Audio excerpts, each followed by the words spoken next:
अस्सलामुअलैकुम। मैं हूं प्रोफेसर शाहिद जुल्फ़िकार और मैं आपको जुल्फ़िकार केमिस्ट्री एकेडमी में वेलकम कहता हूं।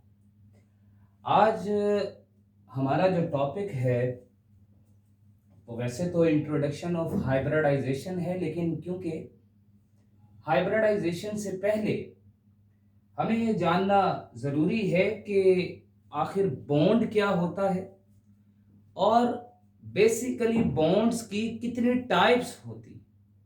इसीलिए हम हाइब्रिडाइजेशन की इंट्रोडक्शन के साथ उससे पहले जो सिग्मा बॉन्ड और पाई बॉन्ड है उसे भी डिटेल में डिस्कस जरूर करेंगे। तो यानी आज हमारे जो टॉपिक्स हैं हमारे पास वो एक नहीं दो हैं। एक तो इंट्रोडक्शन ऑफ हाइब्रिडाइजेशन और दूसरा सिग्मा और पाई बॉन्ड के दरमियान डिफरेंस। तो चलिए शुरू करते हैं हमारा आज का टॉपिक। यहां पर अगर हम देखें तो हमारे पास सिग्मा बॉन्ड और पाई बॉन्ड के दरमियान डिफरेंस बताया जा रहा है। तो इससे पहले हम देखते हैं कि आखिर बॉन्ड क्या होता है। चैप्टर 6 पार्ट 1 में हम लोगों ने बॉन्ड से मुताल्लिक पढ़ा कि एटम्स जो पीरियोडिक टेबल में मोस्टली एस ब्लॉक और पी ब्लॉक से बिलोंग करने वाले एलिमेंट्स हैं, वो अपना डुप्लेट और ऑक्टेट मुकम्मल करने के लिए यानी वैलेंस शेल के अंदर दो कम से कम या 8 इलेक्ट्रॉन पूरे करने के लिए एक दूसरे के साथ इलेक्ट्रॉन शेयर करते हैं, ट्रांसफर करते हैं और इसी तरह से कोऑर्डिनेट करते हैं, हेल्प करते हैं इलेक्ट्रॉन्स की, ताकि उनका डुप्लेट या ऑक्टेट कंप्लीट हो सके, वो नोबल गैसेस जैसी इलेक्ट्रॉनिक कॉन्फ़िगरेशन अटेन कर सके। तो इस पर्पस के लिए वो क्या करते हैं कि एक दूसरे के साथ अट्रैक्शन बिल्डअप करते हैं, यानी इलेक्ट्रॉन शेयर करते हैं और फिर जो एटम इलेक्ट्रॉन शेयर करते हैं फिर उन्हीं इलेक्ट्रॉन्स को अट्रैक्ट भी करते हैं। तो एक दूसरे के साथ अट्रैक्शन बिल्डअप करते हैं। ये जो इलेक्ट्रोस्टैटिक फोर्स ऑफ अट्रैक्शन है अमंग द बॉन्डेड न्यूक्लियाई, इसी को हम बॉन्ड कहते हैं। इसी की बेसिक 2 टाइप्स हैं हमारे पास, सिग्मा बॉन्ड और पाई बॉन्ड। तो सबसे पहले सिग्मा बॉन्ड से मुताल्लिक बात करते हैं। कहता है a bond which is formed by linear or head to head overlapping of partially filled orbitals। हम लोगों ने वीबीटी थ्योरी देखी, इसी तरह से वेस्पर थ्योरी देखी।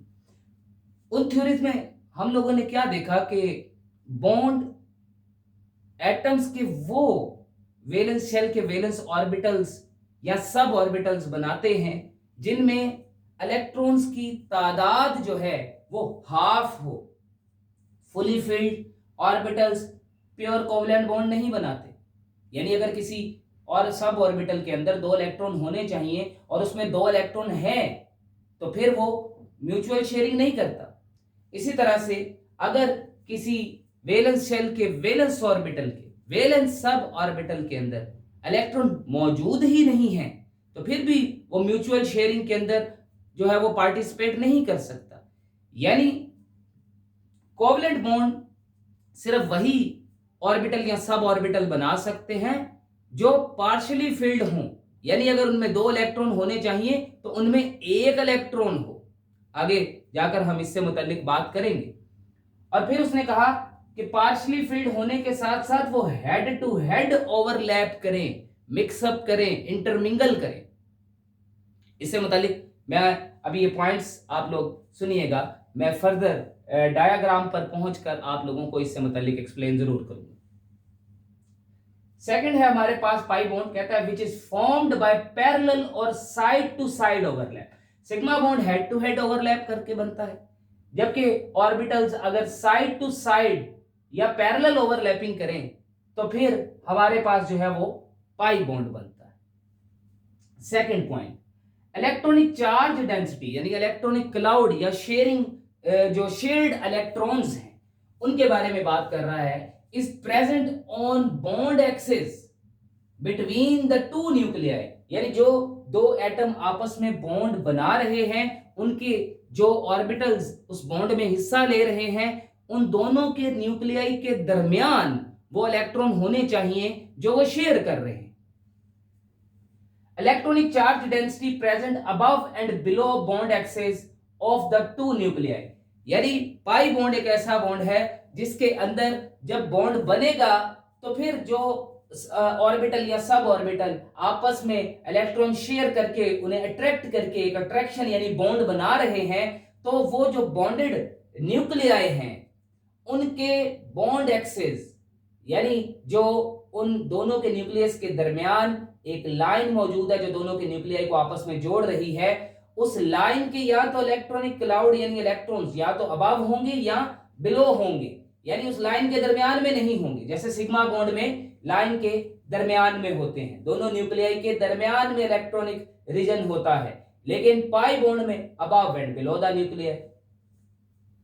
Less diffused, more compact due to stronger nuclear attraction, क्योंकि सिग्मा बॉन्ड जब बनता है तो उसमें हम लोग बात कर रहे हैं कि इलेक्ट्रॉन्स दोनों न्यूक्लियाई के दरमियान में है, दोनों न्यूक्लियाई उन इलेक्ट्रॉन्स को अट्रैक्ट कर रहे हैं।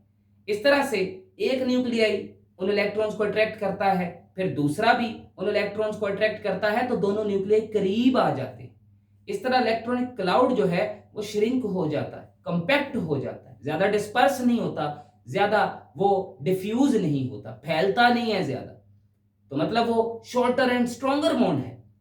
जबकि उसके मुकाबले में अगर हम पाई बॉन्ड की बात करें तो उसमें वो कहता है क्योंकि बॉन्ड जहां पर बन रहा है उसमें न्यूक्लियाई के दरमियान में इलेक्ट्रॉन नहीं है, अबव एंड बिलो है, तो अबव एंड बिलो होने से क्या है कि दोनों न्यूक्लियाई एक दूसरे के सामने आ गए। इस तरह दोनों न्यूक्लियाई सेम चार्ज के हामिल एक दूसरे को रिपेल करेंगे, एक दूसरे से दूर चले जाएंगे, यानी न्यूक्लियाई दूर दूर हैं, और फिर क्या है कि उनके दरमियान डिस्टेंस ज्यादा, लॉन्गर बॉन्ड है, वीक अट्रैक्शन है, और इसी तरह वो ज्यादा डिफ्यूज है, ज्यादा डिस्पर्स, ज्यादा फैला हुआ, कंपैक्ट नहीं है, इलेक्ट्रॉन्स पे स्ट्रॉन्ग अट्रैक्शन नहीं है। इसीलिए ये जो पाई बॉन्ड है ये वीक बॉन्ड है, लॉन्गर बॉन्ड है, और डिस्पर्स, डिफ्यूज्ड और ये फैला हुआ, एक्सपैंड किया हुआ बॉन्ड है। तो चले डायग्राम से इन 3 पॉइंट्स को जो है वो समझने की कोशिश करते हैं। यहां पर देखें, हेड टू हेड ओवरलैपिंग की बात की। मिसाल के तौर पे हाइड्रोजन का केस लेते हैं। हाइड्रोजन के पास वैलेंस शेल 1, उसके अंदर वैलेंस ऑर्बिटल 1s एक ही है, उसमें इलेक्ट्रॉन भी एक। अपना डुप्लेट पूरा करने के लिए ये हाइड्रोजन मॉलिक्यूल के केस में दूसरे हाइड्रोजन के साथ बॉन्ड बनाता है, यानी एक एक इलेक्ट्रॉन दोनों शेयर करके दोनों अपना डुप्लेट मुकम्मल करते हैं। इस केस में हाइड्रोजन का s ऑर्बिटल दूसरे हाइड्रोजन के s ऑर्बिटल के साथ ओवरलैप करता है, मिक्सअप करता है, इंटरमिंगलिंग करता है, और उस इंटरमिंगलिंग में ये देखें कि ये किस तरह एक दूसरे के साथ अट्रैक्ट होते हैं कि एक का न्यूक्लियाई और जो दूसरे का न्यूक्लियाई है, इलेक्ट्रॉनिक रीजन यानी दोनों का एक एक शेयर किया हुआ जो इलेक्ट्रॉन है वो दोनों के न्यूक्लियाई के दरमियान में है। इस तरह की ओवरलैपिंग को हम हेड टू हेड ओवरलैपिंग कहते हैं। इसके पास भी 1s वैलेंस ऑर्बिटल है और उसमें 2 की जगह एक इलेक्ट्रॉन यानी पार्शियली फिल्ड। इसके पास भी s ऑर्बिटल में एक इलेक्ट्रॉन, 2 की जगह एक, यानी ये भी पार्शियली फिल्ड। तो partially filled orbitals head to head overlap कर रहे हैं यहां पर, यानी इसके नतीजे में जो बॉन्ड बनेगा, ये बॉन्ड क्या है, जिसमें चार्ज डेंसिटी जो है, इलेक्ट्रॉनिक क्लाउड जो है, नेगेटिव चार्ज यानी इलेक्ट्रॉन्स वो बॉन्डेड न्यूक्लियाई के दरमियान में है, तो ऐसे बॉन्ड को हम सिग्मा बॉन्ड कहते हैं। पॉइंट नंबर 2 भी हमारे पास डिस्कस हो गया। थर्ड वन कि जब ये भी इसको अट्रैक्ट कर रहा है और ये भी, तो इस तरह ये दोनों न्यूक्लियाई एक दूसरे के करीब आ जाएंगे। ये नेगेटिव चार्ज है और ये पॉजिटिव, अट्रैक्ट करने की वजह से करीब आ जाएंगे, तो ये बॉन्ड जो है वो सुकड़ जाएगा, श्रिंक कर जाएगा, कंपैक्ट हो जाएगा, स्ट्रॉन्ग बॉन्ड बन जाएगा। दूसरी तरफ आते हैं, कहता है कि ऑक्सीजन के केस में अगर देखें तो ऑक्सीजन क्या करता है, ऑक्सीजन 2 बॉन्ड बनाता है। 2 बॉन्ड बनाने के लिए पहला बॉन्ड जो वो बनाएगा वो सिग्मा बॉन्ड बनाएगा, इसे हम डिटेल में अभी डिस्कस करते हैं। जबकि जो दूसरा बॉन्ड बनाएगा वो पाई बॉन्ड के केस में उसका जो 2pz ऑर्बिटल है वो दूसरे ऑक्सीजन के 2pz के साथ साइडवेज ओवरलैप करते हैं, हेड टू हेड नहीं आए। ये देखें, ये है इनके न्यूक्लियाई और ये है बॉन्ड एक्सिस, यानी वो लाइन जो दोनों न्यूक्लियाई को ज्वाइन करवा रही है। लेकिन इलेक्ट्रॉनिक रीजन या तो बिलो है या फिर अबव द न्यूक्लियाई, न्यूक्लियाई के दरमियान में नहीं है। इसी वजह से न्यूक्लियाई इनको साइड से अट्रैक्ट कर रहे हैं, मतलब इन पे लेस अट्रैक्शन पुट हो रही है। जबकि वो आपस में, क्योंकि उनके दरमियान में इलेक्ट्रॉन मौजूद नहीं, तो वो एक दूसरे को बाहर की जानिब रिपेल करेंगे। रिपल्शन से न्यूक्लियाई के दरमियान डिस्टेंस बढ़ जाएगा, मतलब बॉन्ड लेंथ बढ़ जाएगी। इस तरह से ये लॉन्गर बॉन्ड होगा। और क्योंकि इसका cloud above and below expand किया हुआ है, तो ये डिस्पर्स बॉन्ड है, ये ज्यादा डिफ्यूज्ड बॉन्ड है और इसमें लेस अट्रैक्शन है, तो ये एक वीक बॉन्ड है। Charge density above and below, sideways overlapping, यानी ये अगर मैं कहूं कि ये मेरे एक ऑर्बिटल का न्यूक्लियाई और ये मेरे दूसरे ऑर्बिटल का न्यूक्लियाई है, तो अगर ये इस तरह से ओवरलैप करते हैं कि इलेक्ट्रॉनिक रीजन, अगर मेरी फिंगर्स इलेक्ट्रॉन है, इलेक्ट्रॉनिक रीजन दोनों न्यूक्लियाई के दरमियान में आता है, तो फिर हम इसे हेड टू हेड ओवरलैप कहते हैं। लेकिन अगर ये इस तरह से ओवरलैप करें कि न्यूक्लियाई जो है वो सेंटर में है, लेकिन इलेक्ट्रॉनिक क्लाउड या तो अबव या फिर बिलो है, बिटवीन द न्यूक्लियाई नहीं है, बॉन्ड एक्सिस पर नहीं है, तो फिर हम इसे पाई बॉन्ड कहते हैं। Further, sigma bond can be formed independently, यानी पहला बॉन्ड सिग्मा बॉन्ड ही होगा हमेशा। दो एटम्स के दरमियान जो भी पहली इलेक्ट्रॉन्स की शेयरिंग होगी, उसके नतीजे में हमेशा सिग्मा बॉन्ड ही बनेगा, यानी ये इंडिपेंडेंटली अकेला बन सकता है। जबकि पाई बॉन्ड के बारे में कह रहे हैं, can be formed only after formation of sigma bond, यानी जब तक किसी दो एटम्स के दरमियान पहला बॉन्ड सिग्मा बॉन्ड ना बना हो, तब तक पाई बॉन्ड की फॉर्मेशन नहीं हो सकती। यानी पाई बॉन्ड जो है वो फॉलो करता है सिग्मा बॉन्ड की फॉर्मेशन को, यानी उसके बाद बनता है, उससे पहले नहीं बन सकता। यहां पे पहले ऑक्सीजन ऑक्सीजन के दरमियान सिग्मा बॉन्ड 2py दोनों के जो सब ऑर्बिटल है वो एक एक इलेक्ट्रॉन शेयर करेंगे, हेड टू हेड ओवरलैप करेंगे और फिर सिग्मा बॉन्ड बनाएंगे। तो उसके बाद 2pz साइडवेज ओवरलैप करेंगे और पाई बॉन्ड बनाएंगे। यानी पाई बॉन्ड पहला बॉन्ड कभी नहीं हो सकता। डबल बॉन्ड में से दूसरा बॉन्ड पाई बॉन्ड है, ट्रिपल बॉन्ड में दूसरा और तीसरा बॉन्ड पाई बॉन्ड होता है, जबकि पहला बॉन्ड जो है वो हमेशा सिग्मा बॉन्ड ही होता है। कंपैरेटिवली इनर्ट, इनर्ट का क्या मतलब है?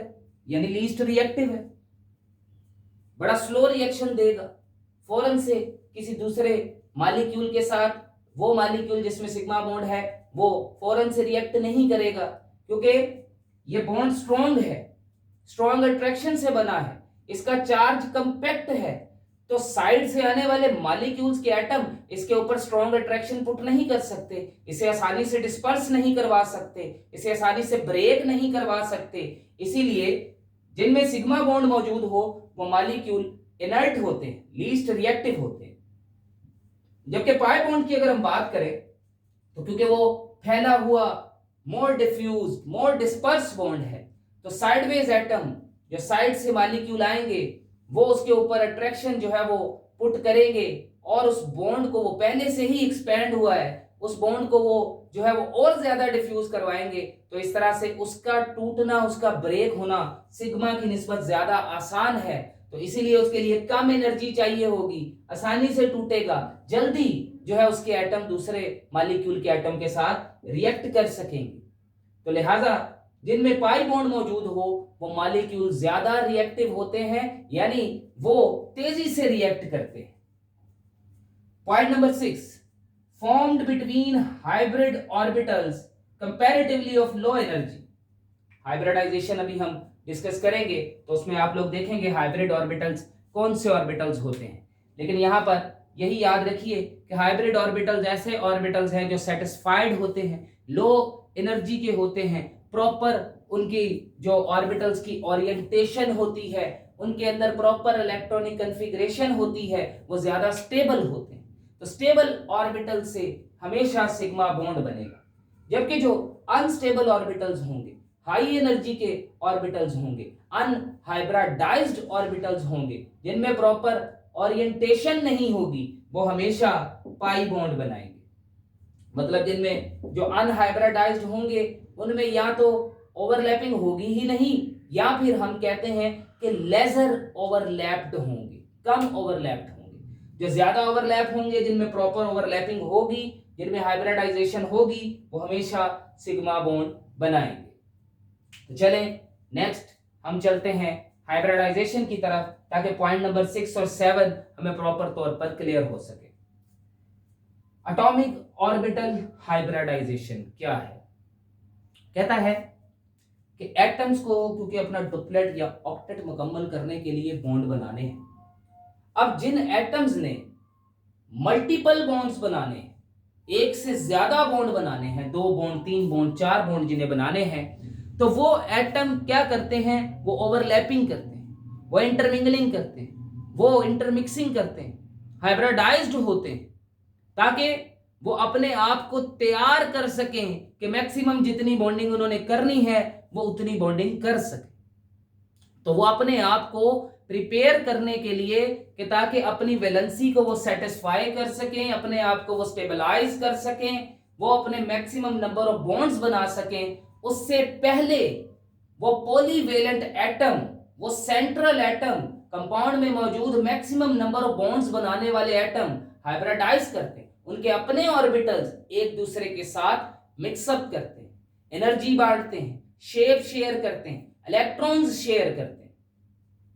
तो डेफिनेशन को देखते हैं। At the time of chemical bonding, chemical bond बनाने से पहले, the process in which mixing of overlapping, mixing या ओवरलैपिंग, इंटरमिंगलिंग भी कहते हैं, of atomic orbitals of central atom only. Central atom means कि मैं यहां पे आपको एग्जांपल दे दूं ताकि आप लोगों को पता चल जाए कि मिसाल के तौर पे एक हमारे पास CH4 यानी मीथेन का मॉलिक्यूल है, तो इसमें कार्बन का एटम पॉलीवेलेंट है, इसने 4 बॉन्ड बनाने हैं 4 डिफरेंट हाइड्रोजन के साथ, तो ये सेंट्रल एटम है। तो सेंट्रल एटम के atomic orbitals 2s 2px 2py 2pz, वो कहता है ओवरलैप करेंगे, इंटरमिंगल करेंगे, इंटरमिक्स करेंगे, एनर्जी, शेप और इलेक्ट्रॉन्स शेयर करेंगे, और फिर क्या करेंगे? Having different shape and energies, जिनकी शेप भी डिफरेंट है, जिनकी एनर्जी सबसे कम एनर्जी का 2s 2px, उससे ज्यादा, कहीं किसी बुक में आप पढ़ते हैं कि 2pz जो है वो कम एनर्जी का है, तो कहीं पे 2px, लेकिन ज्यादातर किताबों में हम लोगों ने यही देखा है कि 2px निस्बतन कम एनर्जी का और 2pz निस्बतन ज्यादा एनर्जी का होता है, जबकि 2py के मामले में कोई इशू नहीं है, ये इंटरमीडिएट एनर्जी का है इन तीनों p ऑर्बिटल्स, सब ऑर्बिटल्स में से। लेकिन s के मुकाबले में px की एनर्जी ज्यादा, px से py की और उससे pz की एनर्जी ज्यादा है, डिफरेंट इनकी एनर्जीज हैं, s स्फीरिकल और ये डंबल शेप के, डिफरेंट इनकी शेप्स हैं। तो कहता है डिफरेंट शेप और एनर्जी के ऑर्बिटल्स इंटरमिक्स करते हैं to form hybrid orbitals with the same shape and energy. अब जब ये s px py pz, px जो x एक्सिस के ऊपर लाई कर रहा है, py जो p एक्सिस पर लाई कर रहा है y एक्सिस पर, इसी तरह pz जो z एक्सिस पे लाई करता है, जिसकी ओरिएंटेशन z एक्सिस पर है, y की ओरिएंटेशन y एक्सिस पे, px की जो है वो x एक्सिस पे ओरिएंटेशन है। तो कहता है कि ये क्या करेंगे? ये आपस में मिक्स करेंगे और सेम शेप सेम एनर्जी के ऑर्बिटल्स बनाएंगे। कितने?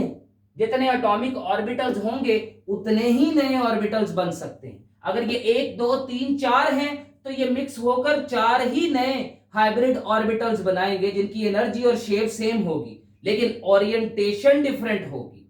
तो देखिए s px py pz आपस में मिक्सअप हुए और इन्होंने 4 हाइब्रिडाइज्ड ऑर्बिटल्स बनाए, जिनकी शेप और एनर्जी सेम है लेकिन ओरिएंटेशन अलग अलग एक्सिस पर है, डायरेक्शन डिफरेंट है।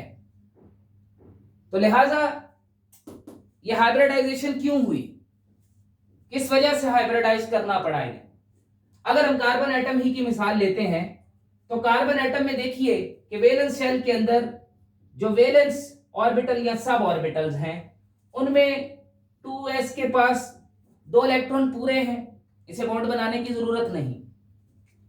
2pz के पास कोई इलेक्ट्रॉन नहीं है, 2pz 0, तो लिहाजा ये बॉन्ड म्यूचुअल शेयरिंग कर नहीं सकता, एक इलेक्ट्रॉन दे नहीं सकता।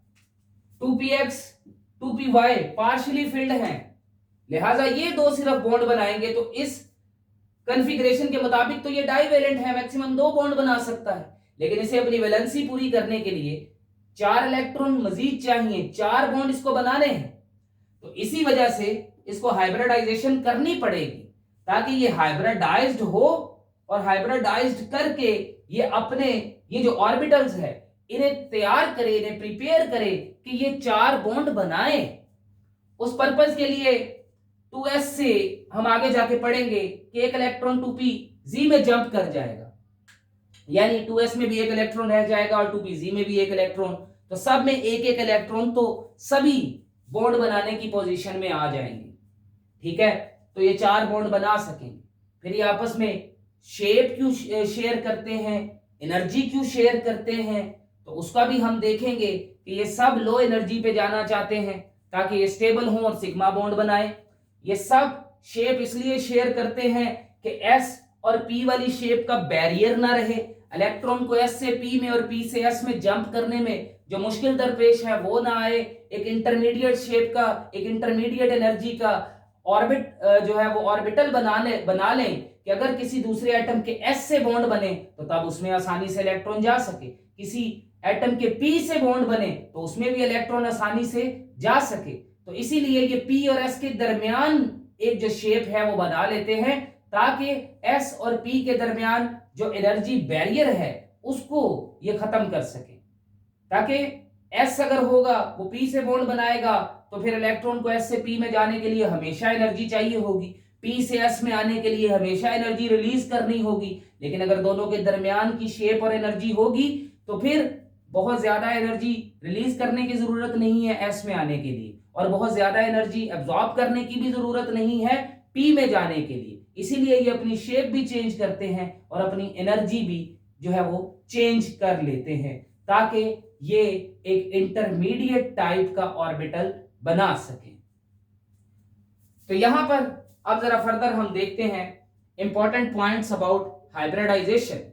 सबसे पहला पॉइंट है कि hybrid orbital symmetrically arrange around the nucleus, यानी जब ये एटॉमिक ऑर्बिटल एक दूसरे के साथ इलेक्ट्रॉन, एनर्जी और शेप शेयर कर लेंगे तो उसके बाद ये क्या करेंगे, जो हाइब्रिड ऑर्बिटल्स बनाएंगे वो क्या करते हैं, वो प्रॉपर ओरिएंटेड हो जाते हैं, सिमेट्री के साथ वो न्यूक्लियस के गिर्द वो ओरिएंटेड हो जाते हैं, मैक्सिमम डिस्टेंस अपार्ट चले जाते हैं ताकि उनके अंदर जो मौजूद इलेक्ट्रॉन्स हैं वो एक दूसरे को रिपेल करेंगे। रिपल्शन से क्या होगा, अनस्टेबिलिटी प्रोड्यूस होगी, तो उस रिपल्शन को रिड्यूस करने के लिए ये एक दूसरे से मैक्सिमम डिस्टेंस बना लेते हैं।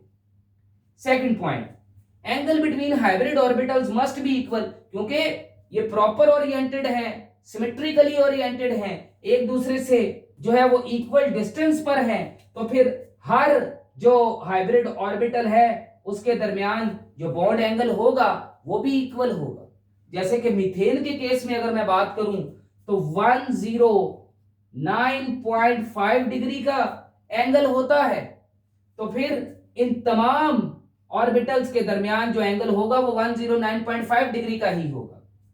Next, hybrid orbitals always form sigma bond, क्योंकि ये लो एनर्जी के स्टेबल प्रॉपर ओरिएंटेड जो है वो क्या उसे कहते हैं ऑर्बिटल्स हैं, तो इसीलिए ये जब भी बनाएंगे तो स्ट्रॉन्ग सिग्मा बॉन्ड बनाएंगे। नंबर ऑफ हाइब्रिड ऑर्बिटल्स, मैंने पहले ही आपको बताया कि भाई जितने एटॉमिक ऑर्बिटल्स सेंट्रल एटम के आपस में मिक्स करेंगे उतने ही हाइब्रिड ऑर्बिटल्स बनाएंगे और उतनी ही डायरेक्शंस बनाएंगे एक मॉलिक्यूल के लिए। यानी मॉलिक्यूल की शेप से मुतालिक अगर मैं बात करूं तो उसकी कितनी साइड्स होंगी, जितने हाइब्रिड ऑर्बिटल्स होंगे, जिस साइड पर वो अपने आप को ओरिएंटेड करेंगे तो उस मॉलिक्यूल की भी उतनी ही साइड्स जो है वो बनेगी। अगर इसमें 4 हाइब्रिड ऑर्बिटल्स है तो जो मॉलिक्यूल बनेगा उसकी भी 4 ही साइड्स होंगी। प्रमोशन ऑफ इलेक्ट्रॉन, देखें जी, इलेक्ट्रॉन लो एनर्जी के ऑर्बिटल से हाई एनर्जी के ऑर्बिटल में जंप करेगा या नहीं करेगा, ये डिपेंड करता है सूरत हाल पे। मिसाल के तौर पे कार्बन वाले केस में, क्योंकि 2pz को भी बॉन्ड बनाना है लेकिन उसके पास इलेक्ट्रॉन नहीं है, तो 2s से इलेक्ट्रॉन प्रमोट होकर 2pz में गया। लेकिन नाइट्रोजन के केस में, क्योंकि 2px 2py 2pz तीनों के पास ही एक एक इलेक्ट्रॉन है और नाइट्रोजन को बॉन्ड भी 3 ही बनाने हैं अपनी वैलेंसी सेटिस्फाई करने के लिए, उसको अपना ऑक्टेट पूरा करने के लिए, तो फिर उसके पास 3 हाफ फिल्ड जो है वो सब एटॉमिक ऑर्बिटल्स मौजूद हैं, तो फिर इसमें इलेक्ट्रॉन प्रमोट नहीं करेगा। इसमें से कहीं से इलेक्ट्रॉन एक्साइट होकर जंप करके किसी फर्दर हाई एनर्जी के ऑर्बिटल में नहीं जाएगा। इंफॉर्मेशन अबाउट वैलेंसी, जैसे यहां पे आप देखें कि जब एक इलेक्ट्रॉन 2s से जंप करके 2pz में जाता है, 4 हाफ फिल्ड हमारे पास एटॉमिक ऑर्बिटल्स बनते हैं, तो इसका मतलब है ये 4 बॉन्ड बनाएंगे, तो फिर ये यहां से हमें पता चलता है कि कार्बन की वैलेंसी 4 होगी। Promotion of electron and hybridization is a simultaneous process. अगर यहां पर हम देखते हैं कि भाई ये एक एटम के 4 ऑर्बिटल आपस में मिक्सअप हो रहे हैं, कुछ ऑर्बिटल्स जो हैं वो अपने आप को स्टेबलाइज करने के लिए, जैसे 2pz हाई एनर्जी का है, ये भी लो एनर्जी पे आने के लिए कुछ एनर्जी रिलीज करेगा, 2py 2px कुछ एनर्जी रिलीज करेंगे। वो जो ये एनर्जी इस इंटरमिक्सिंग के दौरान, हाइब्रिडाइजेशन के दौरान जो एनर्जी ये रिलीज करेंगे, उसे एनर्जी ऑफ हाइब्रिडाइजेशन कहते हैं। तो इस एटम में जो एनर्जी यहां पर हाइब्रिडाइजेशन के दौरान रिलीज होगी, किसी दूसरे एटम में इलेक्ट्रॉन की प्रमोशन, एक्साइटेशन, लो एनर्जी से हाई एनर्जी में जंप करने के लिए एब्जॉर्ब होगी। तो यदि एक एटम से निकलने वाली एनर्जी ऑफ हाइब्रिडाइजेशन दूसरे एटम में इलेक्ट्रॉन की प्रमोशन यानी एक्साइटेशन के लिए इस्तेमाल होगी, तो ये दोनों एक ही वक्त में होने वाले अमल हैं। इसलिए हम कहते हैं कि प्रमोशन और हाइब्रिडाइजेशन एक साइमल्टेनियस प्रोसेस है। Next point, energy of hybridization is used for excitation. तो मैंने आपको बता दिया कि यहां पे जो हाइब्रिडाइजेशन के दौरान ऑर्बिटल स्टेबलाइज होने के लिए एनर्जी रिलीज करेंगे, वो दूसरे एटम के जो ऑर्बिटल्स हैं वो इलेक्ट्रॉन्स की एक्साइटेशन के लिए, उनकी प्रमोशन के लिए, उनकी जंप के लिए जो है वो एनर्जी अब्सॉर्ब करेंगे। Orientation of hybridization decided the shape of molecule. तो ये मैंने आपको यहीं पर ही बता दिया कि जिस तरह से जिस प्रॉपर ओरिएंटेशन में ये अपने आप को एडजस्ट करेंगे न्यूक्लियस के गिर्द हाइब्रिडाइज्ड ऑर्बिटल्स, तो जितनी साइड पे ये ओरिएंटेड होंगे, एक मॉलिक्यूल की उतनी ही साइड्स बनेंगी, उनकी शेप भी वैसी ही होगी। जैसे यहाँ पे इन हाइब्रिडाइज्ड ऑर्बिटल्स की शेप टेट्राहेड्रल है, तो इनसे जो मॉलिक्यूल बनेगा वो भी टेट्राहेड्रल ही होगा। तो ये था हमारा आज का लेक्चर। उम्मीद है कि आप लोगों को ये लेक्चर जो है वो आसान रहा होगा आप लोगों के लिए। लेकिन फिर भी अगर आप लोगों के इसमें किसी किस्म का डाउट हो या अभी भी आपके लिए काफी मुश्किलात हों, तो कमेंट बॉक्स में आप क्वेश्चन करके पूछ सकते हैं। अगर आपको ये लेक्चर अच्छा लगा हो तो लाइक, शेयर और सब्सक्राइब जरूर कीजिएगा। आज के लिए अल्लाह हाफिज।